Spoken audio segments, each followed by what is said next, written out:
Hey, hello. Balik lagi di channel Spoiler Moon dan kita akan lanjutkan lagi kisah hidup Fang Yuan. Sebelumnya terima kasih banget untuk yang sudah support channel ini tentunya. Sampai detik ini yang sudah langganan dan bahkan kemudian nyawer. Terima kasih sekali kemarin Mas Tri ya, thank you banget. Kita akan lanjutkan lagi ceritanya tentang Fang Yuan. Nah, sebelum mulai sedikit mau review lagi karena kemarin ada mungkin yang gagal paham gitu ya, transisi antara part 76 dan part 77. Jadi memang kalau misalnya kita dengarkan part 77 di bagian awal saja itu akan terasa kayak ini kepotong apa ya, atau mungkin rasa-rasanya itu ada yang hilang begitu. Namun sebenarnya enggak. Di part 76 bagian terakhir di situ diceritakan kalau Fang Yuan keluar dari aula perunggu sambil menyempurnakan gu perjalanan ilahi gitu ya. Sehingga kemudian berubah menjadi gu perjalanan abadi. Dalam prosesnya dia berhasil menyempurnakan gu perjalanan abadi ketika masih terbang itu.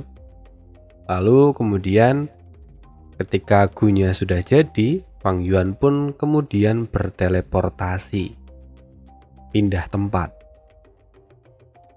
Kita ingat lagi di kehidupan sebelumnya. Nah, di situ tuh ketika Fang Yuan sedang menyempurnakan gu aperture kedua, ini di kehidupan sebelumnya ya. Ketika dia sedang menyempurnakan gu aperture kedua, di situ Fang Yuan ada momen mikir bahwa saat ini pasti Feng Jinhuang sudah mendapatkan warisan dari gu immortal di Gunung Danghun. Lalu kemudian cerita berlanjut, Fang Yuan dihianati oleh Bai Ning sampai akhirnya Fang Yuan ngereset waktu. Nah, ketika ngereset waktu inilah Fang Yuan kemudian memikirkan semua rencananya.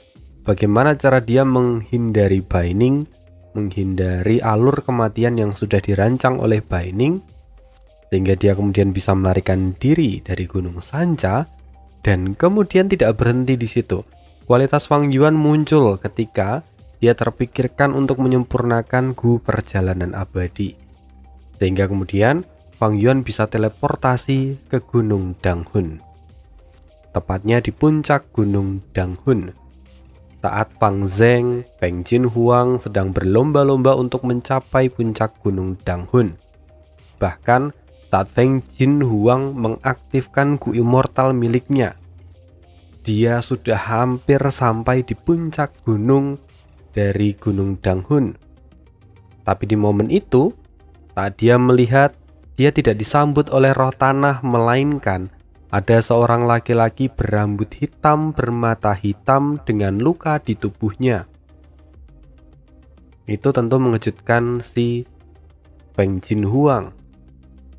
Dan yang lebih mengejutkan lagi, yang lebih membuat Feng Jinhuang kemudian trauma sampai dia mimpi buruk berulang kali, itu adalah si pria yang dia lihat yang sudah mendahului dia kemudian bangun, berjalan mendekat ke arahnya dan menginjak wajahnya sampai akhirnya Feng Jinhuang jatuh.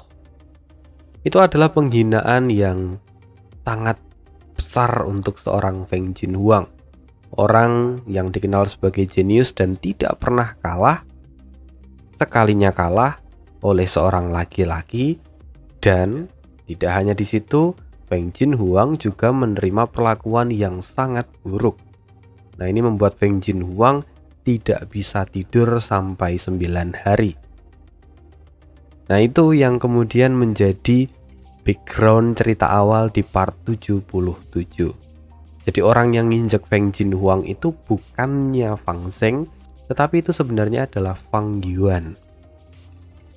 Nah, di part 77 awal itu menceritakan tentang apa yang dialami oleh Feng Jinhuang, sekaligus menunjukkan gambaran bahwa rupa-rupanya Fang Yuan yang lari dari Gunung Sanca ini kemudian muncul di Gunung Danghun dan menjadi pewaris dari tanah yang diberkati itu. Bener, kemarin ada yang komen, kali melempar batu, 2 burung mati. Iya, inilah yang dilakukan Fang Yuan. Dia melarikan diri dari Gunung Sanca, dari alur kematian yang sudah disiapkan oleh Bai Ning, dan kemudian mengambil alih tanah warisan yang seharusnya menjadi milik Feng Jinhuang. Nah, gitu, itu adalah alurnya yang dari part sebelumnya. Dilanjutkan, kemudian ayahnya Feng Jinhuang marah-marah dan kemudian memberikan tuntutan kepada orang-orang dari sekte Bangau Abadi. Dilanjutkan dengan alasan dari sekte Bangau Abadi yang mencoba untuk melindungi Fang Yuan dengan alasan mereka sendiri nih, supaya nanti Gunung Danghun itu dianggap memang adalah milik dari sekte Bangau Abadi. Ketika sekte Bangau Abadi mengklaim kalau Fang Yuan itu adalah murid mereka, otomatis sekte yang lain akan menganggap tanah warisan itu sebagai milik dari sekte Bangau Abadi. Meskipun pada akhirnya sekte Bangau Abadi harus membayarkan harga yang cukup mahal untuk itu. Berapa memang tidak disebutkan di dalam bab kemarin. Gitu. Semoga sedikit penjelasan ini bisa menjadi gambaran rekan-rekan yang kemarin merasa kebingungan di part 77. Nah, sekarang kita akan lanjutkan lagi ke part 78, dimana ini sudah nanti akan masuk ke babak baru ya. Ibaratnya kemarin udah season 1-nya kelar itu, season 2-nya kelar. Nah, sekarang sudah mau masuk lagi reset season. Sehingga di sini nanti Fang Yuan akan memulai lagi membangun pondasinya. Oleh karena itu mungkin ceritanya akan sedikit biasa aja. Lebih banyak cerita-cerita tentang Gunung Danghun, tetapi ini memang akan menjadi pondasi dari Fang Yuan sendiri, terutama menghadapi bencana kesengsaraan yang akan datang 1 tahun 3 bulan lagi. Oke, kita masuk ke dalam ceritanya. Dan kalau misalnya ada yang mau berbagi lagi untuk Mimin, boleh banget, bisa via traktir. Thank you, kita masuk ke dalam ceritanya. Sekarang Fang Yuan diajak berkeliling oleh roh tanah untuk melihat kekayaan dari Gunung Danghun. Roh tanah menampilkan sebuah peta virtual dan kemudian memperkenalkan segala sesuatu yang ada di dalam tanah yang diberkati ini. Tanah itu memiliki kira-kira luasnya 4000 km persegi. Di dalam gambar ada padang rumput yang terdiri dari berbagai macam warna, dan ada juga berbagai macam bunga, bahkan gulma. Namun lebih dari itu, 7 jenis rumput dan juga bunga yang ada di dalam tanah yang diberkati ini sama sekali tidak bisa dianggap remeh, karena mereka semua adalah sumber daya penyempurnaan Gu yang sangat berharga. Bahkan di dalam beberapa bunga dan rumput yang ada di sini itu juga memiliki Gu worm liar, sehingga dapat dibayangkan ada begitu banyak Gu worm liar yang ada di dalam tanah ini.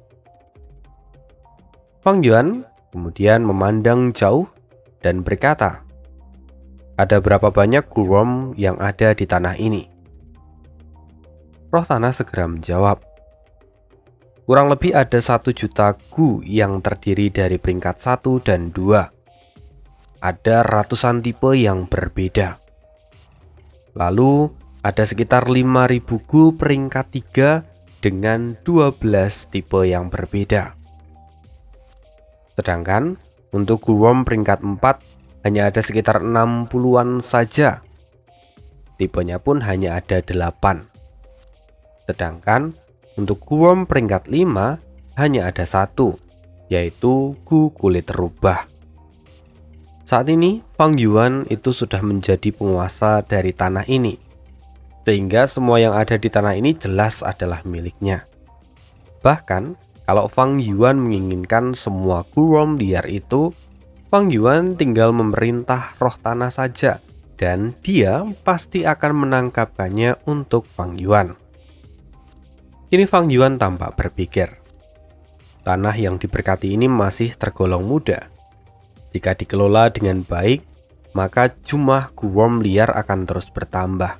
Mungkin aku bisa mengubahnya dari 1 juta menjadi 10 juta gu. Tapi, apakah aku bisa memeliharanya dengan baik atau tidak? Itu semua tentu akan bergantung pada jenisnya. Sejauh mata memandang, Fang Yuan melihat semua gu yang ada di dalam tanah yang diberkati ini adalah jenis dari gu yang umum. Jika Fang Yuan bisa mengubahnya menjadi gu minuman keras atau gu penyembunyi nafas, maka nilainya akan jadi jauh lebih tinggi. Selain itu, meski gu kulit rubah itu ada di peringkat 5, tapi Fang Yuan sama sekali tidak tertarik dengannya. Gu kulit rubah adalah gu pertahanan yang sangat umum. Gu ini hanya efektif untuk menahan serangan dari jalur angin dan air, tetapi sangat kurang efektif jika digunakan dalam medan perang yang sengit dengan banyak jurus di dalamnya. Karena itu, gu ini sangat tidak cocok untuk gaya bertarung Fang Yuan. Wajar kalau Fang Yuan sama sekali tidak meliriknya. Namun, di sisi lain, Fang Yuan kini merasa tertarik dengan aliran waktu yang ada di dalam tanah ini. Karena di sini, aliran waktu berjalan 5 kali lebih cepat dibandingkan dengan dunia luar. Artinya, kecepatan kultivasi Fang Yuan pun 5 kali lebih cepat dibandingkan dunia luar. Hal ini tentu saja sangat mempengaruhi peningkatan kultivasi dari Fang Yuan dibandingkan dengan Master Gu lainnya. Tapi dampak negatifnya, Fang Yuan akan menua 5 kali lebih cepat, serta Spring Autumn Cicanda akan pulih dengan lebih cepat. Setelah itu, roh tanah kembali melanjutkan penjelasannya tentang tanah yang diberkati. Tuan, ada sekitar 1000 kelompok rubah dari berbagai jenis yang tinggal di sini. Dan secara keseluruhan, ada sekitar 4.700.000 ekor rubah. Mendengar itu, Fang Yuan hanya menganggukkan kepalanya. Kini Fang Yuan tampak bergumam dalam hati. Ada begitu banyak kelompok rubah, tapi sayangnya mereka semua adalah rubah biasa dan bukan jenis binatang yang bermutasi. Mungkin itu tidak akan terlalu berguna. Tapi mari lihat, apakah aku bisa memanfaatkannya dengan baik atau tidak. Memang pada dasarnya klasifikasi binatang dari rendah ke tinggi itu dapat dikategorikan sebagai hewan liar, raja 100 binatang, raja 1000 binatang, raja segudang binatang, dan kaisar binatang. Tapi tentunya binatang biasa itu berbeda dengan binatang yang bermutasi. Binatang yang bermutasi memiliki kekuatan yang jauh lebih besar dibandingkan dengan hewan biasa. Karena sekarang Fang Yuan sudah mendapatkan tanah yang diberkati ini, maka rencana barunya setelah kelahiran kembali ini adalah untuk menghasilkan peningkatan yang besar. Tapi, di sisi lain Fang Yuan juga harus membuat rencana tentang kehidupannya yang berikutnya. Seharusnya, sekarang perselisihan internal antara klan Jia sudah terjadi, dan Fang Yuan tentu tidak akan bisa berpartisipasi di dalamnya. Selain itu, Fang Yuan juga tidak bisa berpartisipasi dalam pertarungan besar di Gunung Yitian. Saat ini, Fang Yuan memperkecil jangkauannya dan menjadi lebih fokus. Dia memutuskan untuk memaksimalkan waktu di dalam tanah ini supaya dia bisa terus berkultivasi dan semakin dekat dengan ranah Gu Immortal. Itu artinya Fang Yuan tidak hanya harus siap menghadapi bencana dunia ke-6, tetapi Fang Yuan juga harus bisa mengelola tanah yang diberkati ini. Sesaat kemudian, roh tanah kembali menceritakan kalau bencana kesengsaraan dunia ini sebelumnya sudah membuat wilayah di bagian utara dan timur mengalami kerusakan yang parah. Bahkan sekarang bisa dikatakan kalau wilayah bagian utara dan timur itu sudah hampir musnah. Tidak hanya itu, roh tanah juga menunjukkan gambar yang lain. Dia menceritakan sesuatu yang lebih buruk lagi. Tuan, lihatlah, hanya ini yang tersisa setelah bencana dunia kelima. Tampilan itu menunjukkan gambar pemandangan padang rumput yang hitam hangus dan ada petir biru yang sosoknya seperti manusia yang sedang duduk bersila di tanah. Petir berbentuk manusia. Inikah bencana duniawi yang disebut sebagai bayangan petir pesona biru? Gumam Fang Yuan. Petir berbentuk manusia itu adalah salah satu bencana dunia yang sangat kuat. Bahkan kekuatannya bisa menandingi Gu Immortal peringkat 6. Sial. Bagaimana mungkin bisa ada bayangan petir di dalam tanah yang diberkati ini? Fang Yuan pun tampak mengutuk dan wajahnya menjadi suram. Meski sebelumnya Fang Yuan memiliki cara untuk mengatasi permasalahan di wilayah utara dan timur, namun kalau petir berbentuk manusia ini ada di sana, jelas itu ada di luar kemampuan Fang Yuan. Melihat Fang Yuan yang terdiam, roh tanah kembali mengingatkan Fang Yuan. Tuan, Anda harus hati-hati saat berkeliaran di sekitar tanah yang diberkati ini. Petir berbentuk manusia itu seringkali berjalan secara acak di seluruh wilayah tanah ini. Dan Gunung Danghun ini adalah satu-satunya daerah yang dia tidak berani sentuh. Dengar itu, Fang Yuan pun menganggukkan kepala. Petir ini merupakan bencana dunia, tapi sekaligus juga merupakan salah satu jenis makhluk hidup yang memiliki jiwa. Oleh karena itu, dia tidak akan berani mendekati Gunung Danghun. Sepertinya aku bisa memanfaatkan kekuatan Gunung Danghun untuk mengatasinya. Tapi bagaimana aku bisa memancingnya mendekati gunung ini? Fang Yuan tampak mulai berpikir. Setelah beberapa saat, Fang Yuan kemudian bertanya lagi pada roh tanah. Apakah ada kabar buruk lainnya lagi? Cepat beritahu aku semuanya sekaligus. Rupa-rupanya, situasi di tanah yang diberkati ini jauh lebih buruk dari yang Fang Yuan bayangkan sebelumnya. Akan tetapi, roh tanah menggelengkan kepalanya. Artinya, dia sudah menjelaskan semua kondisi terburuk yang ada di dalam tanah yang diberkati ini. Sekarang yang tersisa hanyalah informasi yang merupakan kabar baik. Roh tanah kemudian kembali melanjutkan penjelasannya. Pertama-tama di wilayah selatan, itu digali oleh klan manusia batu atau yang disebut dengan Rockman. Rockman adalah tipe manusia yang sudah bermutasi dan hidup di bawah tanah dengan memakan biji-bijian sebagai sumber makanan mereka. Selanjutnya, roh tanah juga mengatakan kalau tanah ini masih memiliki banyak esensi abadi. Dan setelah mengatakan itu, roh tanah kembali membawa Fang Yuan ke bagian terdalam dari istana di Gunung Danghun. Di sana terdapat mangkuk emas yang ukurannya sangat besar dan di dalamnya terisi esensi abadi berwarna hijau. Selain cairan hijau yang terdapat di dalam mangkuk itu, ada juga beberapa esensi abadi yang membeku dan sekilas terlihat seperti buah anggur.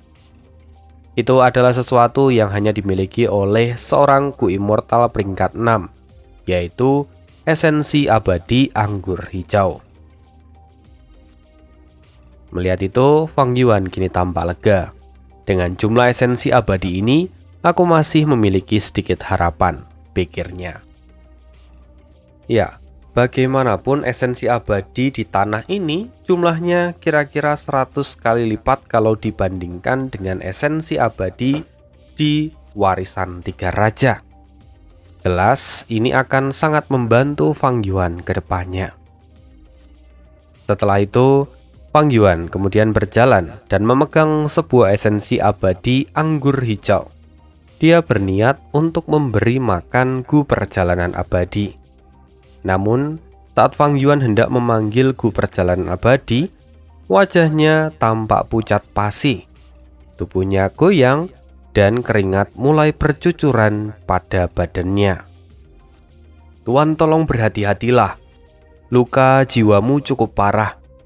Dan kamu tidak akan bisa mengaktifkan Gu Immortal dengan sembarangan. Jika ini terus kamu lanjutkan, kamu akan semakin melukai jiwamu. Dan kemungkinan terburuknya kamu akan mati," kata roh tanah yang mengingatkan Fang Yuan. "Jangan khawatir, aku tahu batasan diriku sendiri," kata Fang Yuan yang kemudian melanjutkan untuk memanggil Gu perjalanan abadi. Singkat cerita, setelah itu Fang Yuan memanggil Gu perjalanan abadi dan memberinya makan.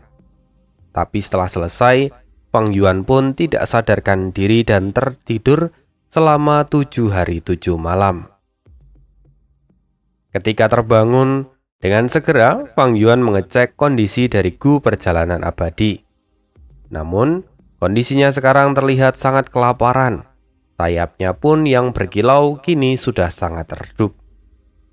Dengan segera, Fang Yuan mengambil lagi esensi abadi dan memberinya makan.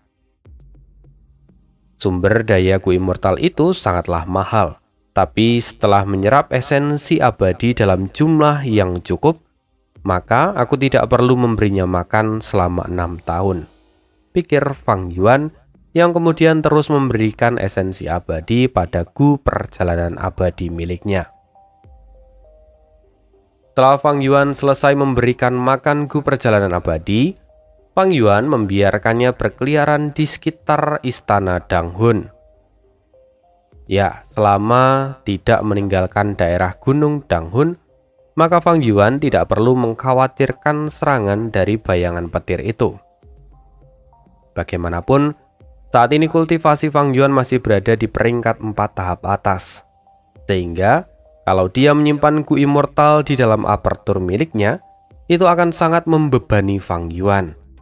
Sehingga untuk sementara waktu, Fang Yuan membiarkan Gu Immortal perjalanan abadi bergerak bebas di sekelilingnya. Setelah menyelesaikan masalah Gu perjalanan abadi, selanjutnya Fang Yuan harus segera memperbaiki luka yang ada pada jiwanya. "Ayo pergi ke daerah terpencil di tanah ini. Aku ingin kau ikut denganku dan mencari batu nyali," kata Fang Yuan pada roh tanah. "Baik Tuan, kamu memang seharusnya melakukan ini untuk menyembuhkan luka jiwamu. Mari ikuti aku," kata roh tanah dengan cepat. Sesaat kemudian, Fang Yuan dan roh tanah sedang berjalan. Setelah itu, Fang Yuan mengikuti roh tanah dan berjalan di atas bebatuan gunung yang tidak rata. Selama perjalanan, tubuh Fang Yuan tidak benar-benar fit dan sesekali terlihat goyah. Ini jelas membuat roh tanah menjadi khawatir padanya. "Tuan, haruskah aku langsung memindahkanmu ke sana?" tanya roh tanah yang tampak khawatir. "Untuk apa kau melakukan itu? Kita saat ini harus menghemat esensi abadi. Ayo lanjutkan saja," kata Fang Yuan dengan tegas. Perkataan Fang Yuan ini justru membuat roh tanah merasa ketakutan. Tuan memang sangat mendominasi. Bahkan meskipun dia sedang terluka, namun aura yang dia pancarkan tetap terasa mengerikan, pikir roh tanah. Setelah itu mereka terus berjalan, dan tiba-tiba saat di ujung roh tanah berteriak, "Tuan, ada batu nyali di sini." Dengan segera Fang Yuan mendekat dan mengecek batu yang ditunjuk oleh roh tanah. Jika tidak melihatnya dengan benar, batu nyali itu memang terlihat seperti batu biasa. Tapi, setelah batunya pecah, sebuah gua akan terbang keluar dan berubah menjadi cahaya abu-abu yang sangat menakutkan dan kemudian dalam sekejap masuk ke dalam tubuh Fang Yuan. Setelah itu, Fang Yuan pun merasakan seperti sebuah kekuatan baru memasuki jiwanya. Dan itu membuat pikirannya menjadi jauh lebih jernih. Bahkan dengungan di telinganya pun kini terasa berkurang. Fang Yuan pun melanjutkan perjalanannya dan menemukan gu nyali yang lain. Dalam waktu singkat, Fang Yuan sudah mendapatkan 8 gu nyali, yang mana itu sangat bermanfaat untuk mengisi kembali jiwanya. Meskipun luka jiwa Fang Yuan tidak sembuh sepenuhnya, akan tetapi Fang Yuan merasakan jauh lebih baik dibandingkan dengan sebelumnya. Dengan Gunung Danghun ini, maka aku memiliki banyak batu nyali. Jika aku terus mengkonsumsi gu nyali di dalam batu itu, maka aku tidak perlu mengkhawatirkan kalau suatu saat kondisi jiwaku menjadi buruk, kata Fang Yuan, yang mana dia kini tampak bersemangat. Beberapa saat berlalu, dan saat ini Fang Yuan merasa sangat nyaman. Luka berat di jiwanya sepenuhnya sudah pulih, dan sekarang jiwanya pun menguat 5 kali lipat. Selain itu, perasaan berkuasa muncul semakin kuat di dalam hati Fang Yuan. Di dalam tanah ini, Fang Yuan merasa dia bisa melakukan apapun dengan mudah, baik itu menganalisis masalah ataupun melakukan banyak tugas sekaligus. Setelah luka pada jiwa Fang Yuan pulih, Fang Yuan kini mulai memikirkan rencana apa yang harus dia ambil. Memang tidak bisa dipungkiri kalau sebagai pewaris tanah yang diberkati ini, itu akan memberikan manfaat yang besar bagi Fang Yuan. Tapi di sisi lain, hal ini juga mempengaruhi rencananya. Setelah merenung cukup lama, akhirnya Fang Yuan memutuskan bahwa di kehidupan ini, dia akan fokus menempuh jalur kekuatan dan juga jalur perbudakan. Meski itu artinya Fang Yuan harus mengontrol dan menghidupi 2 set gu worm sekaligus. Namun, Fang Yuan sama sekali tidak mengkhawatirkan tentang hal itu. Terlebih, jika nanti Fang Yuan berhasil menyempurnakan gu apertur kedua, maka Fang Yuan bisa memisahkan gu jalur kekuatan dan gu jalur perbudakan di dalam apertur yang berbeda. Setelah memikirkan hal itu, selanjutnya Fang Yuan mengeluarkan gu apertur palsu dari apertur miliknya. Gu itu sekarang berbentuk seperti kulit kacang yang sinarnya terang keemasan. Ini adalah bentuk awal dari gu apertur kedua. Gu apertur palsu itu merupakan gabungan dari gu palsu dan gu umur. Namun, dia hanya bisa bertahan selama 40 tahun karena memang dia itu belum sempurna. Fang Yuan masih harus menyempurnakannya lagi supaya nanti bisa menjadi gu apertur kedua yang asli. Sekarang aku memiliki esensi abadi yang cukup untuk menyempurnakan gu apertur kedua. Tapi sayangnya aku masih membutuhkan gu perjalanan ilahi. Sebelumnya aku sudah menyempurnakan gu itu menjadi gu perjalanan abadi, dan aku tidak memiliki gu perjalanan ilahi lagi. Maka aku harus memikirkan lagi bagaimana cara aku mendapatkan gu ini, pikir Fang Yuan. Fang Yuan ingat bahwa menurut legenda Renzu dijelaskan kalau seseorang meminum 4 wine kualitas terbaik di dunia, maka gu perjalanan ilahi dapat terkondensasi dan kemudian menjadi wujud di dalam tubuh seseorang. Meskipun mencari 4 wine kualitas terbaik itu cukup merepotkan, tapi Fang Yuan masih memiliki kesempatan untuk meluangkan waktu dan mencari wine itu.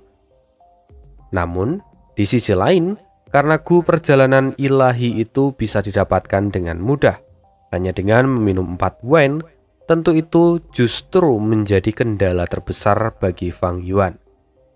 Karena pada dasarnya, Gu Immortal itu hanya ada satu di dunia, dan seandainya ada orang lain yang mendapatkan Gu Perjalanan Ilahi yang lebih cepat darinya, maka tidak peduli seberapa banyak anggur terbaik yang Fang Yuan minum, tetap saja dia tidak akan memiliki kesempatan untuk mendapatkan Gu Perjalanan Ilahi. Berdasarkan segala pertimbangan itu, sekarang masalah Fang Yuan tidak hanya harus bersiap melawan bencana kesengsaraan dunia ke-6 dan mengelola tanah yang diberkati, tapi Fang Yuan juga harus mengumpulkan 4 jenis anggur kualitas terbaik dan kemudian menyelesaikan penyempurnaan dari Gu Aperture kedua. Tidak berhenti di sana, Fang Yuan masih harus memikirkan pemulihan dari Spring Autumn Jicanda.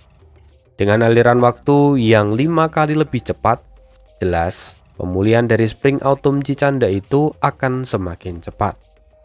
Karena itu, Fang Yuan harus bergegas menjalankan seluruh rencananya sebelum Spring Autumn Jicanda benar-benar pulih dan memberikan tekanan yang kuat pada apertur miliknya. Sementara itu, di sisi selatan tanah yang diberkati ini, seperti yang sudah dikatakan oleh roh tanah sebelumnya, di wilayah selatan ditinggali oleh klan manusia batu atau Rockman. Mari kita sebut Rockman. Yan Yong, cepat bangun. Kau sudah tertidur selama 3 tahun. Terdengar sebuah suara membangunkan Yan Yong dari tidurnya. Kakek, gumam Yan Yong sambil perlahan membuka matanya dan melihat ke arah Rockman yang baru saja membangunkannya. Rockman itu terlihat tua, karena dia memang adalah kakek dari orang yang disebut Yan Yong ini. Sekaligus dia adalah pemimpin dari klan Huisi yang sudah berumur 800 tahun. Kakek, kenapa kau membangunkanku? Aku masih ingin tidur 2-3 tahun lagi, kata Yan Yong sambil menghela nafas panjang. Berhentilah tidur, cucuku. Umurmu sudah 180 tahun. Ayahmu sudah meninggal lebih awal, dan aku juga tidak bisa hidup lebih lama lagi. Dalam beberapa dekade ke depan, kau harus menggantikanku dan menjadi pemimpin dari klan Huisi. Sebenarnya, Rockman memang suka tidur. Saat tidur, mereka akan meringkuk dan membentuk bola batu. Bahkan sekali mereka tertidur itu bisa memakan waktu hingga 7 tahun. Selain itu, Rockman juga memiliki umur yang sangat panjang, bahkan bisa mencapai 1000-an tahun. Karena itu meski Yan Yong sudah berusia 180 tahun, tapi sebagai Rockman, dia baru saja menginjak usia dewasa. Kakek, aku tidak ingin menjadi pemimpin klan. Jika aku menjadi seorang pemimpin, maka aku tidak punya waktu untuk tidur dan bersantai lagi, kata Yan Yong yang terus menggerutu. Namun setelah melihat ekspresi dari kakeknya yang kini semakin marah, akhirnya Yan Yong pun memilih untuk diam. Mengapa sikapmu belum juga dewasa? Kau sudah menghabiskan waktumu untuk tidur selama bertahun-tahun. Sekarang, cepatlah berkemas dan bersihkan semua lumut yang ada di tubuhmu. Setelah itu ikuti kakek dan bawalah persembahan yang sudah kakek siapkan. Kita akan bertemu dengan Sang Immortal. Oleh karena itu, kita tidak boleh bersikap tidak sopan. Cepat, siap-siap. Apakah sekarang sudah saatnya memberikan persembahan kepada Sang Immortal? Bukankah seharusnya persembahan itu masih tahun depan? kata Yan Yong sambil mencabuti lumut dan rumput liar yang tumbuh di tubuhnya. Kali ini ada kondisi khusus. Belum lama ini, Immortal telah berubah dan dia memanggil kita, kata pemimpin klan Huisi. Apa? Ada Immortal baru? Gua harap dia akan lebih mudah untuk diajak bicara daripada wanita Immortal sebelumnya. Mungkin kita bisa berdiskusi dengannya. Lagi pula, menyumbang banyak persembahan setiap 10 tahun itu melelahkan, kek, kata Yan Yong. Benar. Aku dan para pemimpin klan lainnya juga memiliki pemikiran yang sama. Tapi mari kita lihat nanti, jawab pemimpin klan Huisi. Lalu mereka bergegas menemui sang Immortal yang dibicarakan itu. Tentu kita tahu bahwa sang Immortal yang akan mereka temui tidak lain adalah Fang Yuan. Tidak lama setelah itu, di sebuah altar yang besar dari bebatuan yang hijau, Fang Yuan sedang duduk di kursi utama sambil mengenakan jubah berwarna hitam miliknya. Di hadapan Fang Yuan terdapat beberapa rockman yang berlutut dan memberi hormat padanya. Para rockman itu terdiri dari 8 pemimpin rockman, 2 rockman abu-abu, 3 rockman granit, 1 rockman besi, 1 rockman hijau, dan 1 rockman putih. Pada saat yang sama, di hadapan mereka juga terdapat persembahan yang terdiri dari biji-bijian yang mengandung emas, perak, perunggu, besi, permata, guworm, dan yang lain. Memang, seiring berjalannya waktu, segala jenis elemen logam dirancang akan tumbuh di dalam tubuh rockman. Dan saat melihat persembahan itu, Fang Yuan semakin paham kenapa istana Dang Hun dibangun dengan begitu mewah. Setelah beberapa saat mereka berdiskusi, tiba-tiba Fang Yuan berteriak, "Apa katamu? Kalian ingin mengurangi persembahannya?" Setelah berkata demikian, perlahan-lahan Fang Yuan berjalan menuruni tangga dan mendekati para pemimpin rockman. "Tuan Immortal, ini klan rockman kami telah menyumbang banyak persembahan selama 30 tahun terakhir. Setelah wilayah utara dilanda banjir dan wilayah timur mengalami kebakaran, kami menjalani kehidupan yang sangat sulit. Dan bahkan persembahan ini semakin sulit untuk didapatkan. Oh Sang Immortal, kami meminta maaf atas ketidakmampuan kami. Kami mohon padamu, tolong, sudilah engkau berkenan mengurangi persembahan kami meski hanya sedikit," kata salah seorang pemimpin rockman. Mengurangi persembahannya? Bisa saja. Bahkan, aku bisa meniadakan persembahan ini, kata Fang Yuan sambil tersenyum hangat. Perkataan itu tentu membuat para rockman sangat bahagia. Namun, sesaat kemudian Fang Yuan berkata, "Tapi aku punya syarat. Aku ingin kalian menggali sungai dari utara dan mengalirkannya ke arah timur. Dengan begitu, maka kebakaran di wilayah timur bisa diatasi."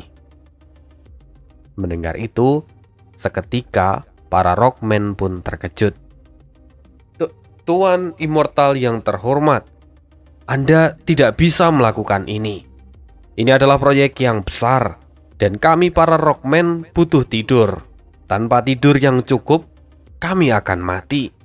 Selain itu, di wilayah utara terjadi banjir yang sangat dahsyat, dan kebakaran di wilayah timur pun sangat besar. Jika Anda meminta kami menggali sungai di antara keduanya, bukankah itu sama saja dengan meminta kami semua mati. Seketika, para Rockman itu menjadi sangat marah. Bahkan kini mereka semua menatap Fang Yuan dengan penuh kebencian serta kewaspadaan. Tuan, para Rockman ini memang bodoh dan keras kepala. Meminta mereka untuk menyiapkan persembahan ini adalah batas kemampuan yang bisa mereka lakukan.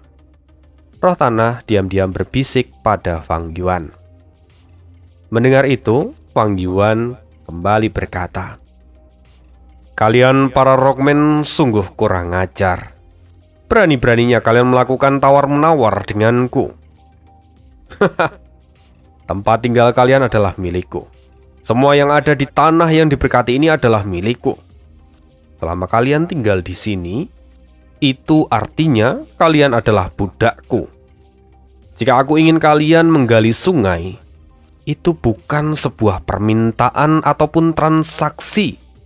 Jadi kalian tidak bisa bernegosiasi. Itu adalah perintah dan harus kalian lakukan." Mendengar itu, para Rockman pun menjadi sangat marah. "Sang Immortal, apakah Anda meremehkan kami para Rockman? Dahulu kala kami berpindah ke sini karena perempuan immortal yang sebelumnya membawa kami ke sini. Tapi lingkungan di sini semakin memburuk. Apa menurutmu kami ingin terus menetap di sini? Jika kamu ingin menggali sungai itu, maka pergilah dan lakukan sendiri. Kami tidak akan melakukannya karena itu sama saja kami mencari mati. Apa kamu pikir kami para Rockman sangat bodoh dan akan mengikuti perintahmu begitu saja? Kami, para Rockman, tidak akan menjadi budakmu. Ayo semua, kita pergi dan pindah dari sini. Aku sudah muak dengan tempat jelek ini," teriak salah seorang pemimpin Rockman. Dan jelas-jelas dia memancing perselisihan dengan Fang Yuan. "Kalian ingin pergi? Menurut kalian ini di mana? Apakah di dalam tanah yang diberkati ini kalian bisa datang dan pergi sesuka hati kalian? Mulai hari ini dan seterusnya, akulah penguasa di sini dan seluruh perkataanku adalah kehendak langit. Bahkan jika kalian tidak ingin mematuhi perkataanku, kalian tetap harus melakukannya," kata Fang Yuan. Perkataan itu semakin membuat para Rockman menjadi geram. "Sang Immortal, bahkan jika kau sangat kuat, tapi kami para Rockman tidak takut padamu. Kami para Rockman tidak akan pernah menundukkan kepala kami pada kekerasan. Bahkan meskipun kami harus bertentangan denganmu, kami tidak takut mati. Hanya cinta dan kehangatan yang bisa membuat kami merendahkan diri," kata pemimpin Rockman yang lain. Namun, sesaat kemudian, tiba-tiba Fang Yuan mengayunkan tangannya dan seekor naga emas keluar. Naga emas terbang ke arah para Rockman itu dan dalam sekejap membunuh pemimpin Rockman Granit. Kematian dari pemimpin Rockman Granit tentu membuat kemarahan mereka semakin memuncak. Kemudian, para Rockman itu menyatukan kekuatan mereka dan menyerang Fang Yuan secara bersamaan. Pertarungan dengan guom yang sangat banyak. Namun, Fang Yuan tidak takut. Atas kehendak Fang Yuan, roh tanah segera menyegel semua guom yang dimiliki oleh para Rockman itu. Dan Fang Yuan ini tampak menyeringai lalu melanjutkan pembantaiannya. Dalam sekejap, para pemimpin Rockman kini sekarat, dan beberapa di antara mereka sudah hancur berkeping-keping. Setelah tubuh Rockman hancur, semua tidak berakhir begitu saja. Potongan kecil-kecil dari batu-batu itu, mereka semua kembali bergerak dan menyerang Fang Yuan. Mereka berteriak kalau mereka ingin membalaskan dendam dari ayah ataupun kakeknya. Potongan-potongan kecil itu seolah mendapatkan jiwa, dan itulah yang kemudian menyerang Fang Yuan. Tapi Fang Yuan tidak peduli sedikit pun. Dia dengan mudah menghancurkan semuanya. Hingga dari semua pemimpin yang ada, hanya tersisa satu Rockman saja. Rockman itu tampak meringkukkan badan dan tampak ketakutan. Fang Yuan berjalan mendekat. "Siapa namamu?"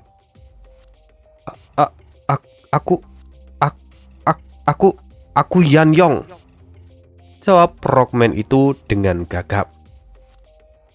"Apa kau tahu mengapa aku membiarkanmu tetap hidup?" tanya Fang Yuan lagi. Tidak tahu. Saya tidak tahu," jawab Yan Yong dengan cepat. "Aku membiarkanmu hidup karena kau terlihat sangat ketakutan. Dan aku sangat suka melihat ekspresimu yang seperti itu." Fang Yuan menyeringai. Setelah itu, Fang Yuan kemudian memberikan beberapa kata-kata pada Yan Yong, memberikan instruksi pada Yan Yong, lalu memerintahkan Yan Yong untuk pergi. Sekarang, rencana Fang Yuan berikutnya akan dimulai. Mari kita sambung lagi di part berikutnya. Kalau yang suka dengan spoiler ini dan mau bagi donasi, boleh banget. Linknya ada di deskripsi. Thank you, see you again di next video, dan bye.